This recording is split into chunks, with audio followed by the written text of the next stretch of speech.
The US president just dropped a bombshell overnight, warning that Canada's plan to recognize Palestine would make any trade deal very hard. Hours later, he backtracked. Classic Trump chaos. One day he's friendly, the next day he's furious. This wasn't diplomacy, it was theater. Trump's foreign policy was built on unpredictability. Loud threats, sudden reversals, and constant pressure to keep allies guessing. But Carney didn't play that game.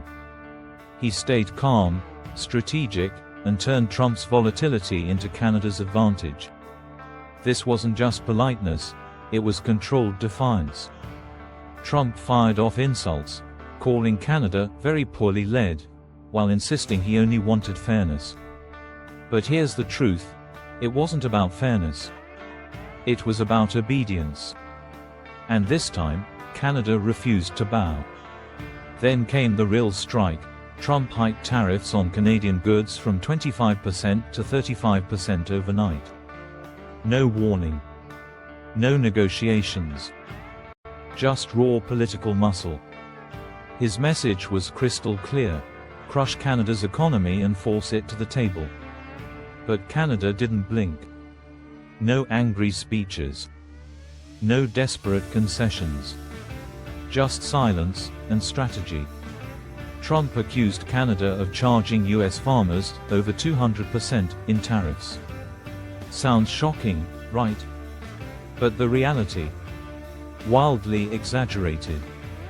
Most Canadian goods already had 95% tariff-free access under USMCA. Trump's tariff bomb. It only hit about 5% of exports. So while Trump bragged about his big move, Canada got busy. Ottawa launched a $70 billion plan to rebuild steel plants, invest in clean energy, and cut reliance on American imports. This wasn't a counterpunch, it was a transformation. Then came the ultimate twist. Canada officially recognized Palestine. Not just a diplomatic move, a geopolitical masterstroke. It forced Trump into a corner. Punish Canada and look like a bully. Or stay silent and look weak. Either way, Canada owned the narrative. Meanwhile, the backlash exploded. Canadians boycotted American products. Families cancelled US vacations. Billions in business shifted to Europe and Asia. US companies started bleeding contracts, while Canadian factories roared back to life. Ontario reopened steel mills.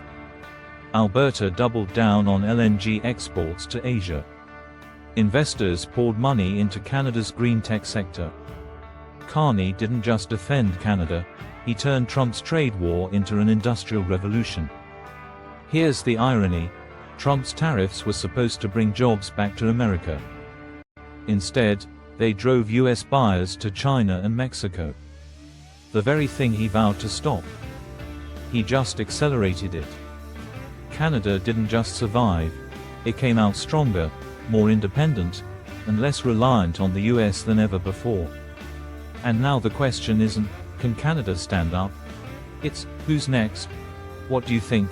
Did Canada just outsmart the US in the biggest trade showdown of the decade? Drop your thoughts in the comments. And if you want more stories like this, hit subscribe, smash that like button, and share this video. Because this trade war, it's only getting started.